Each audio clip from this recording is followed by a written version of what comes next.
ایک استاد مقرر کر دیا اور ایک بچہ پڑھنے والا طالب علم اور دارالعلوم دیوبند شروع ہو گیا، اور پھر حضرت اپنے کام پر میرٹھ چلے گئے۔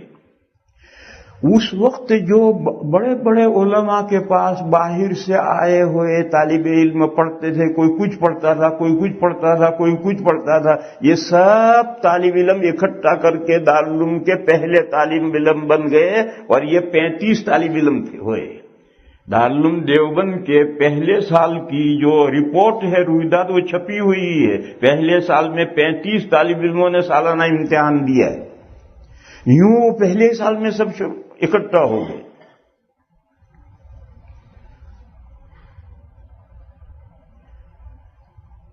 پھر اس کے بعد میں یہ سلسلہ چلا، اب بے شمار، اب لوگوں کی سمجھ میں آ گیا کہ چندے کے مدرسے کیسے ہوتے ہیں۔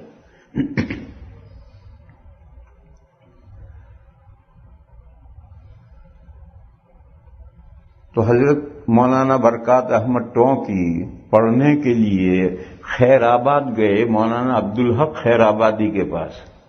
ان سے جا کر کہا حضرت مجھے پڑھنی، وہ منطق پڑھاتے تھے، منطق کے ماہر تھے، منطق پڑھنے کے لیے گئے۔ استاد نے کہا میں پڑھاؤں گا تمہیں، لیکن جب چاہوں گا امتحان لوں گا۔ طالب علم نے کہا حضرت ٹھیک ہے۔ سبق شروع ہوا، پڑھایا، ایک ہفتہ پڑھایا، 8ویں دن جب پڑھنے گئے تو کہا مول صاحب آج امتحان ہوگا۔ اب وہ طالب علم یہ تو سمجھتا ہی نہیں تھا کہ 7 دن پڑھ کر 8ویں دن امتحان ہوگا، اس نے وہ 7 دن کی کتاب یاد نہیں کی تھی۔ طالب علم جب امتحان آتا ہے تو رات دن کر کے یاد کرتے ہیں۔ چنانچہ امتحان ہوا اور اس کو تو 6-7 دن کا سبق یاد نہیں تھا، پڑھا ہوا یاد نہیں تھا، تو نکال دیا۔ یہ کہا کہ اگر تمہیں عمر نوح بھی میں پڑھاؤں گا تمہیں علم نہیں آئے گا، بھاگو یہاں سے، بھگا دیا۔ وہ طالب علم وہاں سے کلیر گیا۔ کلیر ایک بڑے بزرگ ہیں حضرت صابر کلیری رحمت اللہ علیہ، دیوبند سے کوئی 35-40 کلومیٹر ہے کلیر۔ وہاں جو حضرت کا مزار ہے اس مزار کے پاس میں ایک مسجد ہے، لگی ہوئی مسجد۔ اس مسجد میں جا کر 40 دن کا اعتکاف کیا، اور اللہ سے 40 دن دعا کرتے رہے کہ استاد راضی ہو جائیں اور دوبارہ پڑھائیں۔ 40 دن اعتکاف کر کے دعا کر کے، دیکھو یہاں مسئلہ سمجھنا چاہیے، کسی مزار سے الگ ساتھ میں لگی ہوئی کوئی مسجد ہے، اس مسجد میں اعتکاف کرنا، اس کا مزار سے کوئی تعلق نہیں۔ لیکن بہرحال کسی مسجد کے پاس میں کسی نیک آدمی کی قبر ہوگی تو اس کا فیض تو پہنچے گا۔ جیسے مسجد نبوی میں نبی پاک صلی اللہ تعالی علیہ وسلم کی مبارک قبر ہے تو اس کا فیض تو مسجد نبوی میں پہنچے گا لوگوں کو۔ آج کچھ لوگ سر پھرے ہیں، اس کو وہ اس کے قائل نہیں ہیں، اور وہ مدینہ شریف میں مسجد نبوی کے پاس کھڑے ہو کر گنبد خضرا کی طرف اشارہ کر کے کہتے ہیں ھذا ھو الصنم الاکبر، یہ سب سے بڑا بت ہے۔ ایسے بھی سرفرے مسلمانوں میں ہیں، اور کہتے ہیں اپنے آپ کو سلفی، ہم سلفی ہیں۔ تو اس لیے میرے بھائیوں یہ ان کا خیال سب غلط ہے۔ بہرحال کہیں بھی ایک نیک آدمی ہوگا تو زندہ ہوگا تو بھی اس کا فیض حاضرین تک پہنچے گا، اگر اس کی قبر پاک ہے تو اس کا بھی فیض تو بہرحال پہنچے گا۔ یہ الگ مسئلہ ہے، قبر والے سے مانگنا جائز نہیں، مانگو اللہ سے۔ قبر والا نیک بندہ ہے، اگر وہ زندہ ہو تو اس سے اولاد مانگنا جائز نہیں ہے۔ ایک ولی اللہ زندہ ہے، اس سے اولاد مانگنا جائز نہیں ہے۔ استمداد مانگنا سب کچھ اللہ سے ہے، اللہ کے علاوہ کسی سے کچھ نہیں مانگنا، کوئی نہیں دے سکتا، کسی کے اختیار میں کچھ نہیں۔ لیکن جیسے ایک زندہ بزرگ ہے، لوگ ایک بستی میں رہتا ہے، ایک محلے میں رہتا ہے، ایک مسجد میں رہتا ہے، تو اس مسجد والوں کو اس کا فیض تو پہنچے گا۔ ایسے ہی اگر کسی قبر کے پاس مسجد ہے تو اس مسجد میں نماز پڑھنے والوں کو فیض تو پہنچے گا، اور اس کا ذکر قرآن میں ہے۔ وہ اصحاب کہف کا قصہ گزرا ہے، وہ غار میں جا کر سوتے رہے، پھر 300 سال کے بعد آنکھ کھلی تو انہوں نے اپنے میں سے ایک آدمی کو کھانا لینے کے لیے شہر میں بھیجا اور یہ کہا کہ حلال فوڈ لائیے دیکھ کر۔ قصہ لمبا ہے۔ پھر جب پتا چلا تو میں نے بتایا تھا کہ 300 سال میں کایا پلٹ گئی تھی، وہ پورا شہر مسلمان ہو گیا تھا، بادشاہ بھی مسلمان تھا، اور خزانے میں ان اصحاب کہف کے ناموں کی تختی لکھی ہوئی تھی کہ یہ 7 نوجوان غائب ہوئے ہیں، اللہ جانے کہاں گئے ہیں۔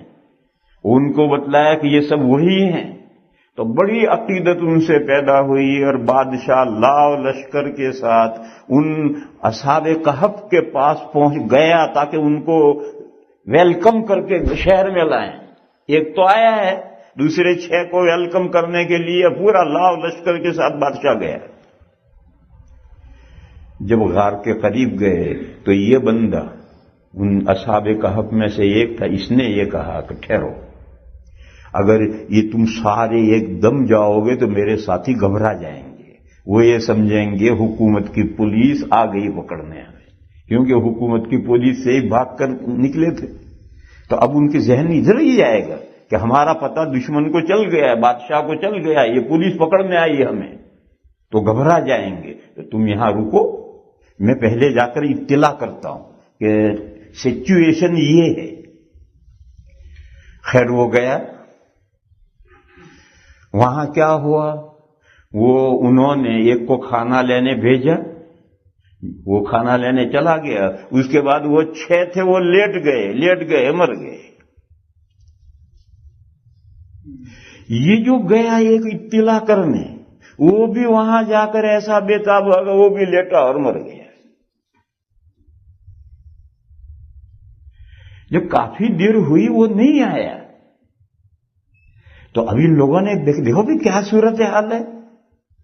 بہرحال یہ سارا گئے تو دیکھا کہ 7 آدمی ایک غار میں لیٹے ہوئے ہیں اور سب مرے ہوئے ہیں، اور اس غار پر قرآن میں ہے کہ اللہ نے ایک رعب ڈال دیا تھا، کوئی چیز اندر داخل نہیں ہوتی، کیڑا مکوڑا جانور درندہ اس غار کے اندر داخل نہیں ہو سکتا تھا، اللہ نے ان پر ایسا رعب ڈالا تھا۔ تو ان لوگوں پر بھی ایسا رعب کہ ان کی ہمت اندر جانے کی نہیں ہوئی، اور انہوں نے غار کے دہانے پر دیوار چن دی اور اندر قبر بن گئی۔ یہ اصحاب کہف کا آخری انجام یوں ہوا، اندر جا کر ان کو دفن کرنا یہ تو ہمت ہوئی نہیں کسی کی، تو قبر کا دہانہ تھا اسی پر دیوار چن کر کے اس پوری غار کو قبر بنا دیا۔ پھر آپس میں گفتگو ہوئی کہ ٹھیک ہے تو اصحاب کہف کی اجتماعی قبر بن گئی، اب باہر کیا کیا جائے؟ قرآن کریم میں ہے، کسی نے کہا اس غار کے باہر ٹاور بناؤ، آپ کا ٹاور ہے، ٹاور بناؤ۔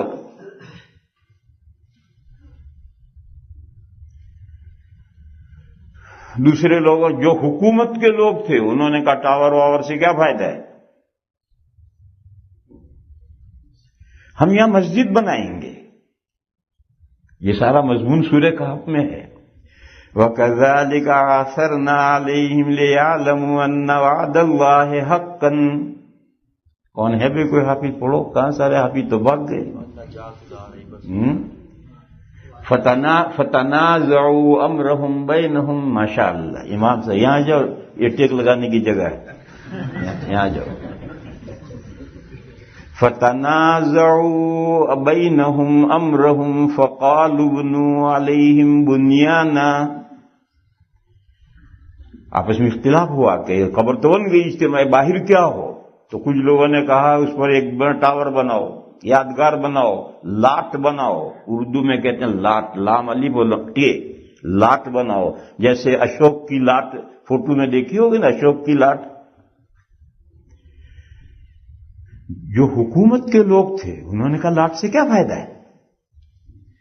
قال الذين غلبوا على امرهم لنتخذن عليهم مسجدا، جو حکومت کے ذمہ داران تھے انہوں نے کہا لاٹ سے کیا فائدہ ہے، ہم مسجد بنائیں گے یہاں تاکہ لوگ یہاں آئیں، عبادت کریں، اور یہ جو 7 بزرگوں کی ایک ساتھ قبر ہے ان کا فیض ان کو پہنچے۔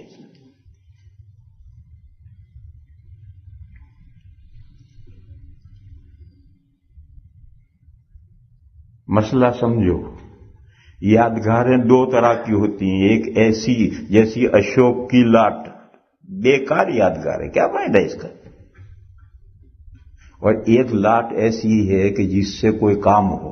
مثلا فلاں کی یادگار میں بے یادگار فلاں مسجد بنا دی، بے یادگار فلاں کنواں بنا دیا، بے یادگار فلاں سرائے بنا دی، بے یادگار فلاں اسلامی اسکول بنا دیا، بے یادگار فلاں پل بنا دیا۔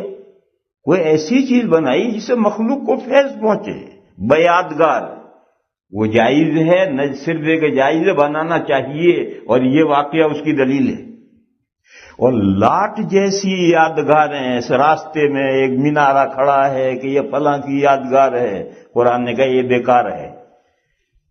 اس یادگار کا کیا مقصد ہے؟ اس گزرے ہوئے مرے ہوئے کو لوگ یاد رکھیں گے، لاٹ دیکھ کر لوگ سمجھیں گے کہ اشوک ایک بادشاہ گزرا ہے، یہ اس کی لاٹ ہے۔ قرآن نے کہا ربہم عالم بہم، ان کا پروردگار ان کو خوب جانتا ہے، غار والوں کا پروردگار غار والوں کو خوب جانتا ہے۔ اس میں اشارہ کیا اشوک کو، یا کسی اور کی کوئی مثال لاٹ کی ہو، اشوک کو اللہ جانتے نہیں جانتے؟ جانتے ہیں۔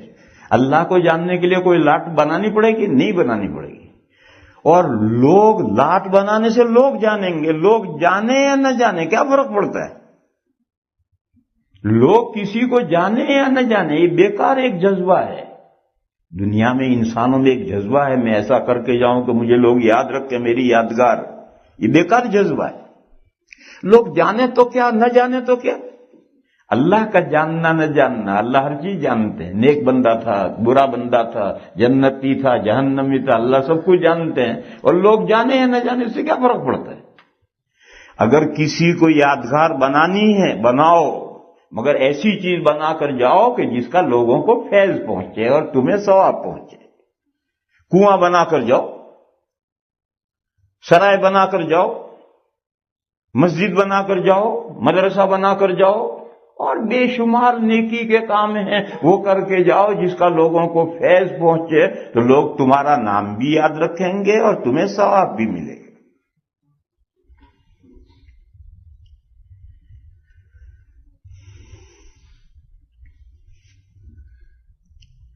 ایک مسئلہ اور ذہن میں آیا ہے، ایک حدیث ہے بہت اعلیٰ درجے کی صحیح حدیث، من بنا للہ مسجدا بنا اللہ لہ بیتا فی الجنہ، جو اللہ کے لیے گھر بناتا ہے اللہ اس کے لیے جنت میں حویلی بناتا ہے۔ مشہور حدیث ہے، سنی ہے آپ نے؟ اس میں ہے جو اللہ کے لیے، اللہ کی خوشنودی کے لیے، بخاری شریف میں یہ حدیث ہے، اس کی شرح ہے عمدۃ القاری، اس میں ایک مسئلہ لکھا ہے کہ اگر کسی نے مسجد بنائی اور اس کے اوپر بانی کی حیثیت سے اپنا نام لکھا تو کان بعیدا عن الاخلاص، علامہ عینی نے کہا اخلاص گیا۔ اس نے مسجد بنائی اور اپنا نام لکھا بانی کی حیثیت سے کہ فلاں نے یہ مسجد بنائی، بخاری کے شارح نے کہا اخلاص باقی نہیں رہا، یہ تو تم نے ناموری کے لیے کیا ہے۔ ہاں دوسرے بندے لکھیں اس کی خواہش کے بغیر تو کوئی فرق نہیں پڑتا۔ ایک آدمی نے چندہ دیا، ساری مسجد کا مکمل ٹوٹلی خرچ دیا، ایک آدمی نے، محلے والوں نے اس کا نام رکھ دیا بخاری مسجد، لیسٹر میں ایک مسجد ہے، اس کا سارا خرچہ سعودیہ کے ایک بخاری شیخ نے دیا ہے، اللہ کا نیک بندہ ہے۔ تو محلے والوں نے اس کا نام رکھ دیا بخاری مسجد، اور کہیں لکھا کچھ نہیں ہے مگر کہلاتی ہے بخاری مسجد، اس میں کوئی حرج نہیں۔ دوسرے نام رکھیں یا دوسرے لکھیں تو اس میں کوئی حرج نہیں، لیکن خود مسجد بنانے والا اگر اپنا نام لکھے بانی کی حیثیت سے تو بخاری کی شرح میں ہے کان بعیدا من الاخلاص، اخلاص سے بہت دور بات ہو گئی، اور اخلاص نہیں رہا تو ثواب کس بات کا۔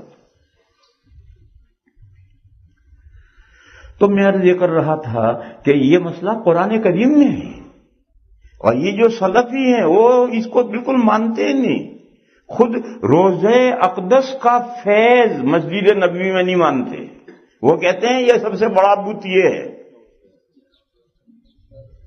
اس لیے میرے بھائیوں ان کو ایسی ان کی پاگلوں کی جیسی باتیں مت سنو، اور کہیں گے حدیث لاؤ حدیث لاؤ، ارے حدیث کیا، یہ قرآن کریم لائے، لے حدیث تو مانگتے ہم تو قرآن لائے۔ انہوں نے جو اصحاب کہف کی قبر کے پاس میں مسجد بنائی تھی اللہ نے اس پر رد نہیں کیا۔ جو لوگ کہتے تھے یہاں ہم یادگار بنائیں گے، لاٹ بنائیں گے، اللہ نے ان کا رد کیا، ربہم اعلم بہم، ان کا پروردگار ان کو خوب جانتا ہے، یادگار اور لاٹ بنانے سے کیا فائدہ ہے۔ اور پھر دوسری رائے جو حکومت کے ذمہ داروں کی آئی کہ ہم یہاں مسجد بنائیں گے تو اللہ نے اس کا رد نہیں کیا ہے۔ معلوم ہوا کہ مسجد بنائی جا سکتی ہے، اور قبر پر نہیں، قبر کے ساتھ، اور اس قبر میں عبادت کرنے والوں کو، دینی کام کرنے والوں کو قبر کا فیض پہنچے گا، اور مسجد میں جو اعمال صالحہ ہوں گے اس کا فیض قبر والے کو پہنچے گا، دو طرفہ، اس کا فیض ادھر بھی پہنچے گا، اس کا فیض ادھر بھی پہنچے گا۔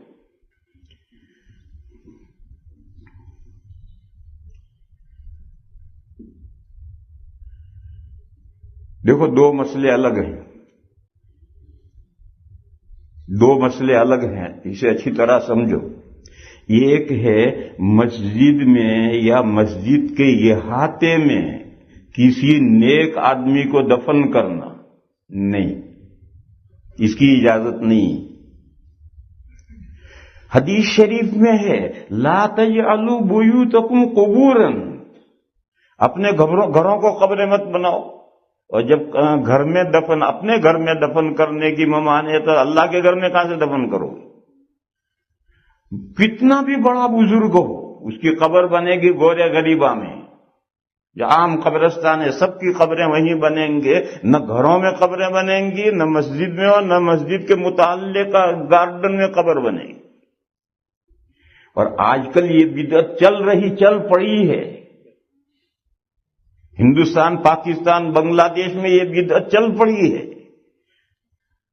کراچی میں مدرسہ بنوری میں حضرت مولانا یوسف صاحب بنوری قدس سرہ کی قبر مسجد کے ساتھ بنائی۔ کلکتے میں حضرت مولانا طاہر صاحب کی قبر مسجد کے ساتھ بنائی۔ مرکز نظام الدین میں 3 بزرگوں کی قبر مسجد کے ساتھ بنائی، جبکہ 500 گز کے فاصلے پر گورے غریباں ہے، اور مرکز کے سارے وہیں دفن ہیں، مگر 3 بزرگ حضرت مولانا الیاس صاحب، مولانا یوسف صاحب، مولانا انعام صاحب ان کے مسجد کے ساتھ بنائی۔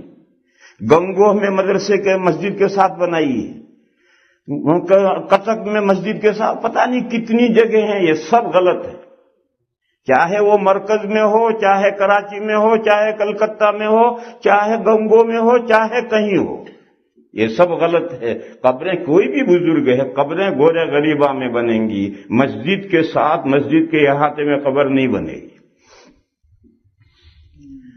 دوسرا مسئلہ، کہیں آلریڈی قبر ہے، اس کے قریب میں مسجد بنائی گئی، اور اس مسجد میں اعمال دینیہ جو قبر کی زیارت کے لیے آتے ہیں، وہ ٹھہرتے ہیں، نماز پڑھتے ہیں، یا وہاں مکتب شروع کیا، یا وہاں مدرسہ شروع کیا، یا ان کا جامعہ شروع کیا، یہ درست ہے۔ اور اس کی دلیل یہ اصحاب کہف کا واقعہ، قبر پہلے ہے اور ان کی قبر پر مسجد بعد میں بنائی گئی ہے۔ ہمارے یہاں دیوبند میں بھی یہی دارالعلوم کے جو سب سے پہلے بانی ہے حضرت حاجی عابد حسین صاحب، ان کی جہاں قبر ہے جس قبرستان میں، اس سے تقریباً 200 گز کے فاصلے پر ایک چھوٹی سی قبر بنی ہوئی، وہ چھوٹی سی مسجد بنی ہوئی ہے کہ جو زیارت کو آئیں گے وہ یہاں نماز پڑھیں گے، بیٹھیں گے، آرام کریں گے۔ تو 2 چیزیں الگ ہے، پہلے سے مسجد ہے، اس مسجد کے احاطے میں دفن کرنا، جیسے گھر میں دفن کرنے کی ممانعت ہے، مسجد اللہ کا گھر ہے، وہاں کسی کا قبر نہیں بنے گی.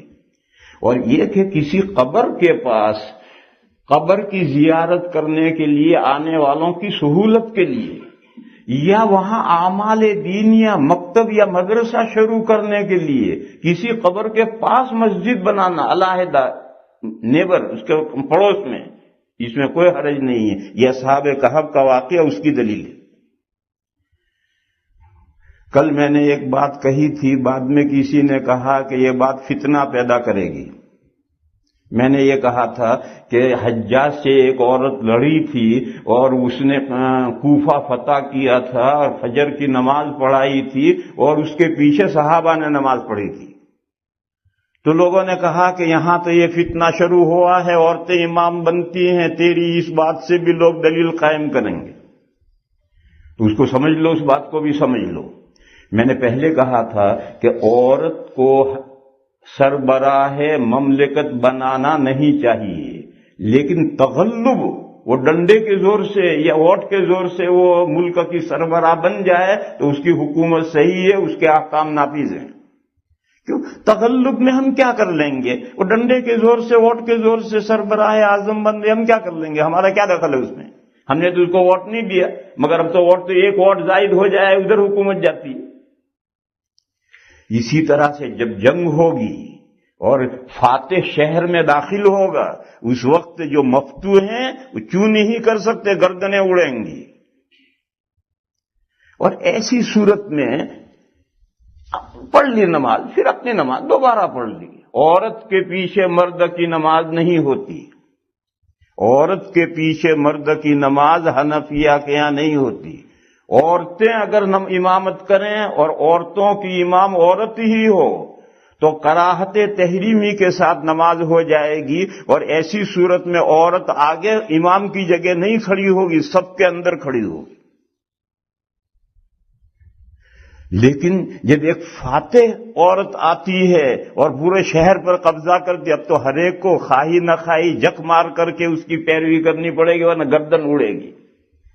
لہذا صحابہ کے نماز پڑھنے سے کوئی استدلال نہیں ہے کہ مردوں کی نماز عورتوں کے پیچھے ہو جاتی ہے. یہ تو وار کے احکام ہیں. اس وقت تو بہت سے کام جان بچانے کے لیے کرنے پڑتے ہیں. تو نماز پڑھ لی، پھر اپنی نماز لوٹا لی. دیکھو ایک حدیث سناؤ. نبی پاک صلی اللہ تعالی علیہ وسلم نے فرمایا حضرت ابو ذر غفاری رضی اللہ تعالی عنہ سے کہ تمہارا کیا حال ہوگا جب تمہارے امراء نماز کو مار دیں گے. دیکھو پہلے جو امیر ہے وہی آ کر نماز پڑھائے گا، دوسرا نماز نہیں پڑھا سکتا ہے. اور وہ امیر پڑا ہے، سو رہا ہے، قیلولہ کر رہا ہے، ظہر کا وقت گزر گیا، عصر کا وقت شروع ہو گیا، اب آ کر ظہر پڑھا رہا ہے، نماز مار دی اس نے. تو حضور نے فرمایا تمہارا کیا حال ہوگا جب تمہارے علماء یمیتون الصلاۃ نماز کو مار دیں گے. حضرت ابو ذر نے پوچھا یا رسول اللہ اس وقت کے لیے میرے لیے کیا حکم ہے؟ حضور نے فرمایا کہ ایسا زمانہ آ جائے تو تم وقت کے اندر اپنی ظہر پڑھ لیجیے، اور پھر جب بھی امیر آئے اور وہ ظہر پڑھائے اس کے پیچھے بھی پڑھ لیجیے. اگر اس نے وقت کے اندر پڑھا لی تو تمہارا کیا نقصان ہے؟ تم اپنی نماز وقت میں پڑھ چکے ہو. اور اگر اس نے وقت گزر کر عصر کے وقت میں ظہر پڑھائی تو بھی تمہارا کیا نقصان ہے؟ تم ظہر کی نماز اپنے وقت میں پڑھ چکے ہو. یہاں سوال یہ ہے کہ جب اس نے ظہر کی نماز اپنے وقت میں پڑھ لی تو گھر جانے کی اجازت کیوں نہیں ہے؟ گھر جانے کی اجازت اس لیے نہیں ہے کہ حاکم کے یہاں شکایت پہنچے گی، گردن اڑے گی. ڈکٹیٹری جہاں ہوتی ہے گردن اڑے گی. تو حضور نے فرمایا اپنی نماز پڑھ لو، پھر مسجد میں رکے رہو، پھر جب بھی امیر آئے نماز پڑھائے اس کے پیچھے بھی پڑھو. تم نے جو اپنی پڑھی ہے وہ فرض ہو گئی، اس کے پیچھے پڑھو گے وہ نفل ہو گئی. معلوم ہوا کہ بعض احکام فتنے کے زمانے میں کرنے پڑتے ہیں کسی مصلحت سے. تو اگر صحابہ نے اس عورت کے پیچھے جس کا نام غزالہ تھا اس کے پیچھے اگر نماز فجر کی پڑھی ہے تو اس سے مسئلہ نہیں بنتا، وہ تو جان بچانے کے لیے کیا ہے انہوں نے. اور مسئلہ یہ ہے حنفیہ کے نزدیک عورت کے پیچھے مردوں کی نماز نہیں ہوتی. ہاں عورتوں کو نماز پڑھا ہے تو کراہت تحریمی کے ساتھ ان کی نماز ہو جاتی ہے، اور ایسی صورت میں عورت آگے نہیں کھڑی رہے گی، وہ سب کے بیچ میں کھڑی رہے گی۔ یہ وہ کل کا مسئلہ تھا۔ بعض لوگوں نے کہا کہ کہیں اس جو بات آپ نے کہی تھی اس کو دلیل بنائیں کہ صحابہ نے عورت کے پیچھے نماز پڑھی ہے، کیوں ناجائز ہے؟ تو اس لیے اس کی وضاحت یہ ہے۔ اور یہ مسئلہ جو میں عرض کر رہا تھا کہ اگر قبر کے پاس مسجد ہے تو مسجد کے اعمال کا فیض صاحب قبر کو پہنچے گا، اور صاحب قبر نیک بندہ ہے تو اس کا فیض مسجد کے اعمال کرنے والوں کو پہنچے گا۔ تو حضرت مولانا برکات احمد ٹونکی رحمت اللہ علیہ نے اس کلیر میں حضرت صابر کلیر رحمت اللہ علیہ کے مزار کے ساتھ ایک مسجد ہے، وہ بعد میں بنی ہے، پہلے بنی ہے مجھے معلوم نہیں ہے، غالباً وہ بعد میں بنی، پہلے مزار بنا ہے، وہاں بھی لوگ بہت آنے جانے لگے، اور شہر سے باہر ہے تو جب لوگ بہت آنے جانے لگے تو کسی نے مسجد بنا لی ہوگی تاکہ لوگوں کو سہولت ہو۔ تو وہاں انہوں نے 40 دن اعتکاف کیا اور اللہ سے دعا کی کہ استاد کسی طرح سے راضی ہو جائیں اور پڑھائیں۔ پھر 40 دن کے بعد میں ٹونک گئے، وہ خود بھی بڑے آدمی تھے، مولانا برکات احمد ٹونکی، یہ لڑکا ہے ابھی تو لیکن اس کا خاندان بڑا تھا، اس وقت ٹونک کا نواب تھا، تو ٹونک کے نواب سے سفارش کے لیے کہا۔ ٹونک کے نواب کے مولانا عبدالحق صاحب سے کوئی تعلقات نہیں تھے، تو انہوں نے رامپور کے نواب کو کہا۔ ٹونک کا نواب رامپور یو پی میں ہے، ان کے تعلقات تھے، ایک خاندان کے تھے، تو انہوں نے اسے کہا، اور رامپور کے نواب نے حضرت مولانا عبدالحق صاحب سے سفارش کی کہ اس لڑکے کو آپ پھر پڑھانے منظور کر لیں۔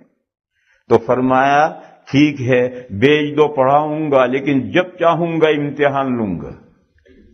اب بھی وہی شرط ہے، کہا بیچ دو پڑھاؤں گا لیکن جب چاہوں گا امتحان لوں گا۔ ان کا ٹھیک ہے۔ اس طالب علم کا یہ حال تھا کہ روزانہ سونے سے پہلے پچھلا تمام پڑھا ہوا یاد کر کے سوتا تھا۔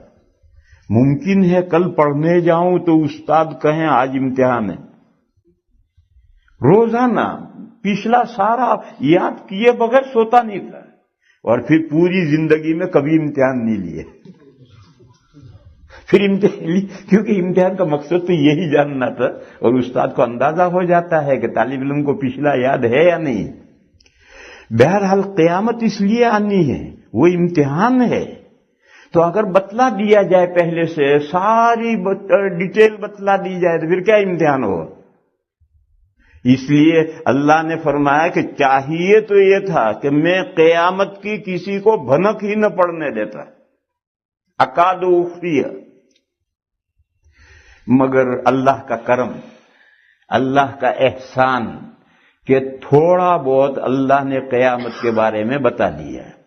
ایک تو یہی بات کہ قیامت ڈیفینیٹلی آنی ہے، آ رہی ہے، پورا قرآن بھرا پڑا ہے، اور اللہ کے نبی صلی اللہ تعالی علیہ وسلم نے قیامت کی علامتیں قریب میں پائی جانے والی، تھوڑے فاصلے سے پائی جانے علامتیں بتائی، امارات الساعہ بتایا، تاکہ علامتوں سے آدمی پہچانے کہ قیامت نزدیک آ رہی ہے، قیامت نزدیک آ رہی ہے۔ لیکن بالکل صحیح ٹائم اللہ نے کسی کو نہیں بتایا۔ حضرت جبرائیل نے حدیث جبرائیل میں قیامت کے بارے میں پوچھا تھا تو حضور نے جواب دیا تھا، مل مسئول عنہا بعلم من السائل۔ قیامت کے بارے میں کہ قیامت کب آئے گی، یہ بات آپ بھی نہیں جانتے، میں بھی نہیں جانتا، سائل آپ ہیں، آپ بھی نہیں جانتے، اس لیے پوچھ رہے ہیں، مسئول عنہ میں ہوں، میں بھی نہیں جانتا، کیا جواب دوں۔ قرآن کریم میں آیت گزری ہے، یسألونک عن الساعۃ ایان مرساہا، یہ مشرکین آپ سے سوال کرتے ہیں قیامت کی کشتی کب لنگر انداز ہوگی پورٹ پر، مذاق، مشرکین مذاق اڑا رہے ہیں، قیامت کو شیپ بنائی، وہ شیپ پوٹ پر آ کر لنگر کب ڈالے گی؟ یسألونک عن الساعۃ ایان مرساہا قل فیما انت من ذکراہا، آپ جواب دیجئے مجھے کیا لینا ہے کب آئے گی، مجھے تو اتنا ہی بتلانا ہے کہ قیامت آئے گی۔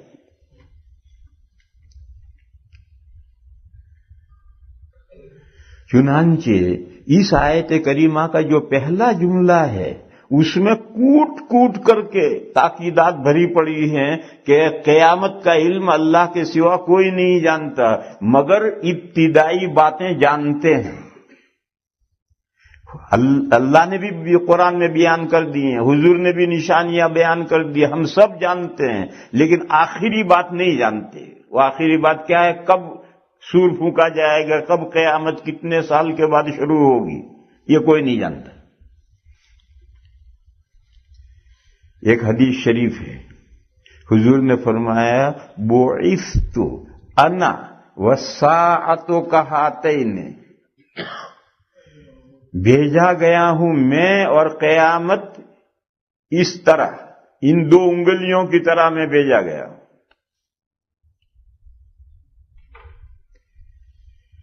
کیا مطلب؟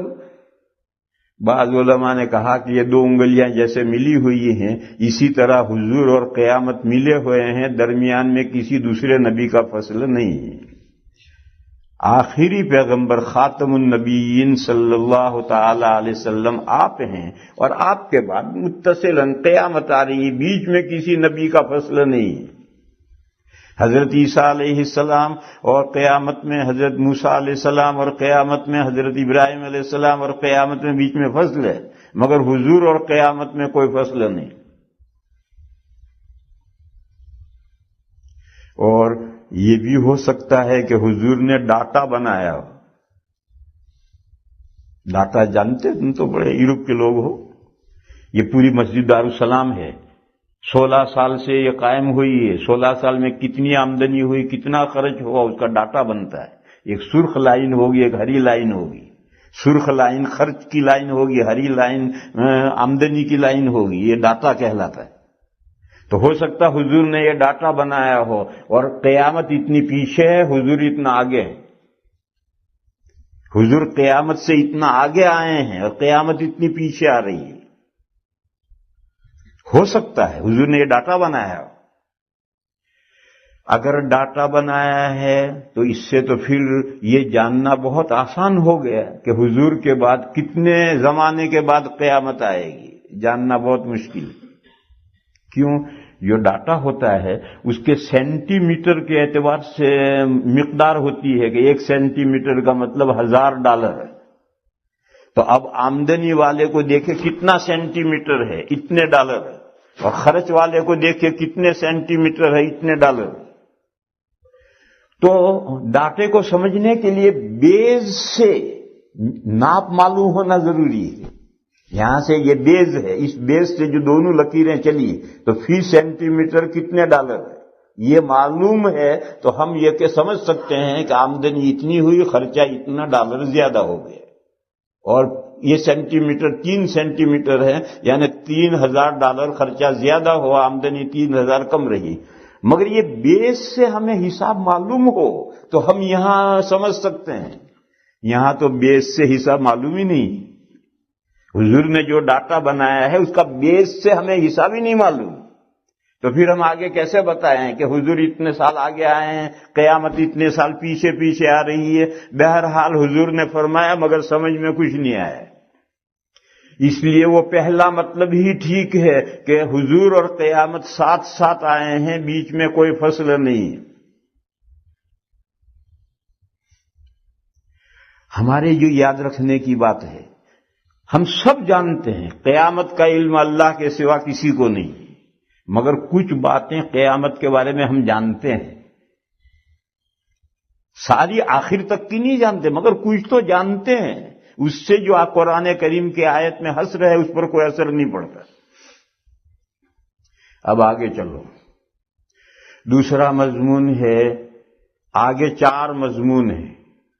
اللہ تعالی بچہ دانیوں میں جو کچھ ہے، جو شخص ہے نہیں، بچہ دانی میں جو شخص ہے نہیں، یعلم ما عربی میں ما غیر ذوی العقول کے لیے آتا ہے، چیز کے لیے. اس بچہ دانیوں میں جو چیز ہے اس کو اللہ جانتے ہیں. اللہ تعالیٰ بارش برساتے ہیں. اللہ تعالیٰ کوئی نفس نہیں جانتا کہ ٹومورو میں وہ کیا کرے گا. پلان تو بناتا ہے لیکن کرے گا کیا واقعی نہیں جانتا.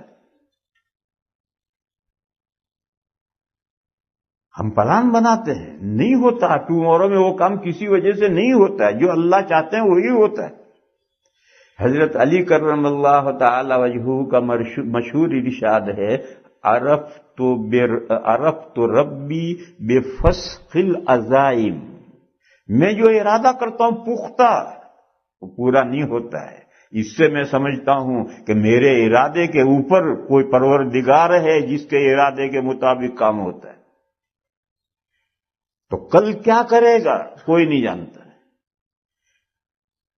کوئی شخص یہ بات نہیں جانتا کہ اس کی موت کہاں آئے گی. یہ چار باتیں اللہ بچہ دانیوں میں جو کچھ ہے اسے جانتے ہیں، بارش برساتے ہیں. کل آئندہ کوئی نہیں جانتا کہ وہ کیا کرے گا، اور کوئی نہیں جانتا کہ وہ کس سرزمین میں مرے گا. ان چار جملوں میں حسر کا کوئی لفظ نہیں.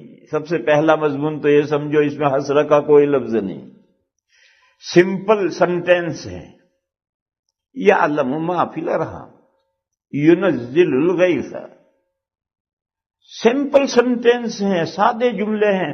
حسر پیدا کرنے والا کوئی لفظ نہیں. پہلا جو جملہ ہے اس میں تو حسر کے کلمات ہیں کہ اللہ کے علاوہ اللہ ہی کے پاس قیامت کا علم ہے، لیکن ان جملوں میں کوئی حسر کرنے والا نہیں. مگر نبی پاک صلی اللہ تعالی علیہ وسلم نے ایک حدیث میں فرمایا کہ یہ پانچوں باتیں اللہ کے علاوہ کوئی نہیں جانتا. وہی حدیث جبرائیل، جب حضرت جبرائیل نے پوچھا تھا متی الساعہ، قیامت کب آئے گی، تو حضور نے فرمایا تھا کہ تمہیں بھی معلوم نہیں اس لیے پوچھ رہے ہو، مجھے بھی معلوم نہیں ہے کیا بتاؤں. اور پھر فرمایا فی خمس لا یعلمہن الا اللہ. حضور نے فرمایا کہ یہ قیامت کی بات ان 5 باتوں میں سے ایک بات ہے جن 5 باتوں کو اللہ کے علاوہ کوئی نہیں جانتا. یہ حدیث شریف ہے، اعلیٰ درجے کی صحیح حدیث.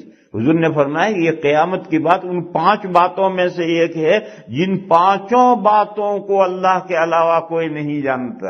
معلوم ہوا کہ ان باقی 4 باتوں میں بھی اگرچہ کوئی حسر پر دلالت کرنے والا لفظ نہیں ہے مگر حسر ہے. کیسے حسر ہے؟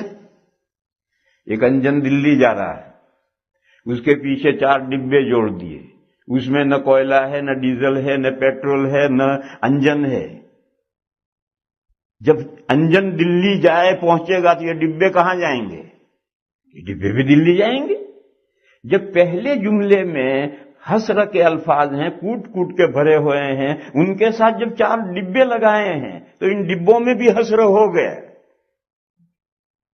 یہ حضور نے بتلایا ہے، یہ مقام حضور ہی کا ہے. حضور قرآن کی یہ تفسیر کر سکتے ہیں، ہمارے بس کا نہیں، امت کے کسی کے بس کا یہ نہیں. حضور نے فرمایا کہ چونکہ پہلا جملہ جو انجن ہے اس میں حسر ہے تو اس کے ساتھ اللہ نے جو 4 ڈبے لگائے ہیں ان سب میں حسر ہے. اور فرمایا کہ قیامت کا علم ان 5 باتوں میں سے ہے جو اللہ کے علاوہ کوئی نہیں جانتا.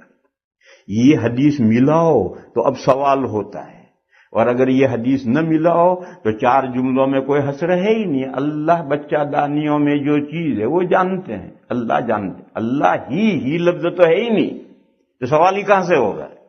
مگر یہ حدیث ملائیں گے تو سوال ہوگا کہ اللہ ہی بچہ دانیوں میں جو کچھ ہے اسے جانتے ہیں. اب تو ڈاکٹر بھی بتلانے لگے.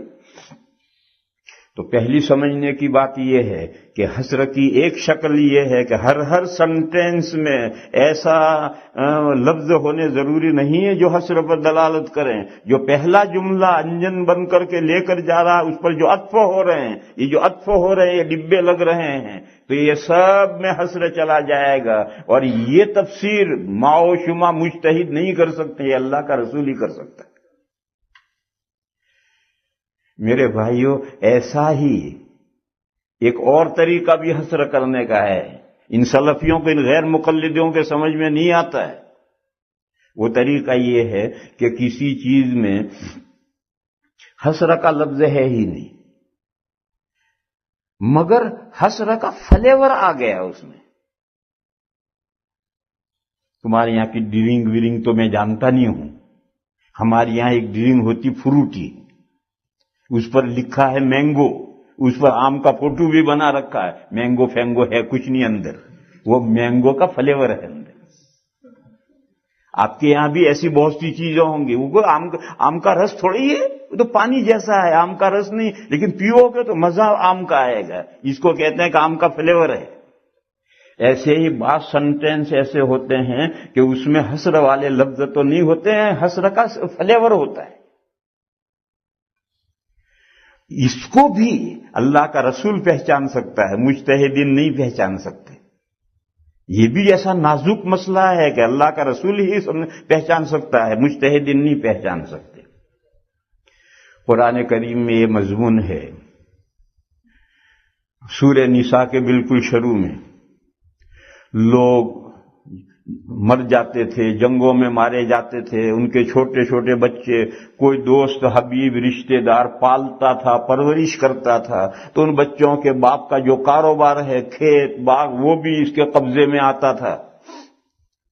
پھر جب یتیم بچی بڑی ہو گئی، اب اگر اس یتیم بچی کا نکاح کسی اور سے کر دیں تو اس کا جو کھیت اور باغ ہے اس کو دینا پڑے گا، اور اب یہ منہ کو ایسی چاٹ لگ گئی ہے کہ اب یہ کھیت اور باغ دینے کو جی نہیں چاہتا، تو کرتے کیا تھے، اس یتیم بچی ہی سے شادی کر لیتے تھے، اور شادی کرنے کے بعد نہ تو مہر ڈھنگ سے دیتے تھے، نہ بیوی کی حقوق پوری طرح ادا کرتے تھے۔ اس شادی کا مقصد صرف اتنا ہوتا تھا کہ اس یتیم بچی کی جو باغ کھیت جائیداد بیلنس ہے یہ قبضے میں رہے، اسی لیے شادی کرتے تھے۔ چنانچہ اس سلسلے میں قرآن نے احکام نازل کیے اور فرمایا وَإِنْ خِفْتُمْ أَلَّا تُقْسِطُوا فِي الْيَتَامَىٰ، اگر تمہیں یہ ڈر ہو کہ تم یتیم لڑکیوں سے نکاح کر کے ان کے ساتھ انصاف نہیں کر سکو گے، فَانْكِحُوا مَا طَابَ لَكُم مِّنَ النِّسَاءِ مَثْنَىٰ وَثُلَاثَ وَرُبَاعَ۔ تو قرآن نے کہا ان یتیم لڑکیوں کا نکاح خود مت کرو، اور جگہ کرو ان کا نکاح، اور تمہیں بیوی کی ضرورت ہے تو دو دو کر لو، تین تین کر لو، چار چار کر لو، ان یتیم بچیوں سے نکاح مت کرو، جو تمہیں پسند آئے عورتیں دو دو کر لو، تین تین کر لو، ایک تو ہے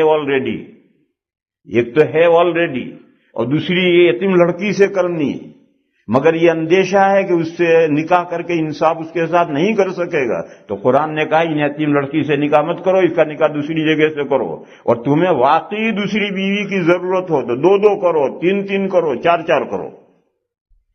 چار چار یہاں اللہ پاک رک گئے، تو اور قاعدہ ہے معرض بیان میں آدمی رک جائے تو حسر ہو جاتا ہے۔ اس نے کہا یہ آپ انڈیا سے کتابیں لائے ہیں، میں لے سکتا ہوں اس میں نے کہا ہاں لے سکتے ہو، ایک لو، دو لو، تین لو، تو تین ہی لے سکتا، چوتھی نہیں لے سکتا، کیونکہ میں اجازت دیتا ایک لو، دو لو، تین لو، یہاں رک گیا، تو اس میں خود بخود حسر ہو گیا، وہ تین ہی تک لے سکتا، چوتھی نہیں لے سکتا۔ تو اللہ تعالیٰ اجازت بیان کر رہے ہیں، اجازت بیان کرتے کرتے مثنا ثلاثہ رباع پر رک گئے اللہ، معلوم ہوا کہ بس یہیں تک نکاح ہو سکتی، اس سے زائد نکاح نہیں ہو سکتے، اگر اس سے زائد نکاح ہوتے تو کیسے حضور اللہ کیوں روکتے؟ یہ تو معرض بیان ہے، حضور اللہ پاک اجازت دے رہے ہیں، تو اجازت دیتے دیتے چار پر کیوں رکے؟ یہ حسر کا فلیور آ گیا، اس کو کون سمجھے گا؟ اللہ کے رسول سمجھیں گے۔ چنانچہ حضرت غیلان ثقفی مسلمان ہوئے، ان کے نکاح میں 10 بیویاں تھی، حضور نے کہا 4 رکھو 6 الگ کرو۔ یہ حضور نے جو فیصلہ فرمایا وہ اس آیت پر فیصلہ فرمایا۔ ایک دوسرے صحابی مسلمان ہوئے، ان کے نکاح میں 8 بیویاں تھی، حضور نے ان سے کہا 4 رکھو 4 الگ کرو۔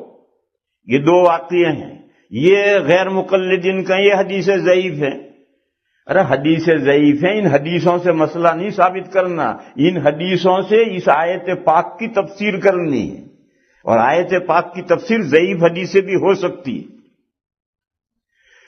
بہرحال یہ جو دو حدیثیں ہیں اس میں جو حضور نے بیویوں کو الگ کروایا ہے، معلوم ہوا کہ آیت پاک میں حصر ہے، اور حصر کیسے ہے؟ کوئی لفظ تو نہیں ہے، حصر کا فلیور ہے۔ وہ فلیور کیسے آیا؟ معرض بیان میں اللہ اجازت دیتے دیتے 4 پر رک گئے، آگے اجازت نہیں دی، معلوم ہے یہیں تک اجازت ہے۔ میں نے ایک مرتبہ ایک کتاب کا حوالہ دیا تھا، نواب صدیق حسن خان کے لڑکے نواب نور الحسن کا، عرف الجادی کا، اس کا پھر تذکرہ سنو۔ عرف الجادی میں یہ مسئلہ ہے کہ 4 میں نکاح منحصر نہیں، جتنی چاہو بیویاں کرو۔ کیوں؟ حدیث ہے، حضور کے نکاح میں 9 بیویاں تھیں، اور وہ اہل حدیث ہیں، لہذا جتنی کرنی ہو کرو۔ ان سے کہا کہ بھئی اس پر تو پوری امت کی یونٹی ہے، اجماع ہے کہ 4 سے زیادہ بیویاں نہیں ہو سکتی۔ تو نواب نور الحسن خان عرف الجادی میں کیا کہتے ہیں؟ اجماع کہاں ہے؟ ہمارا اختلاف ہے۔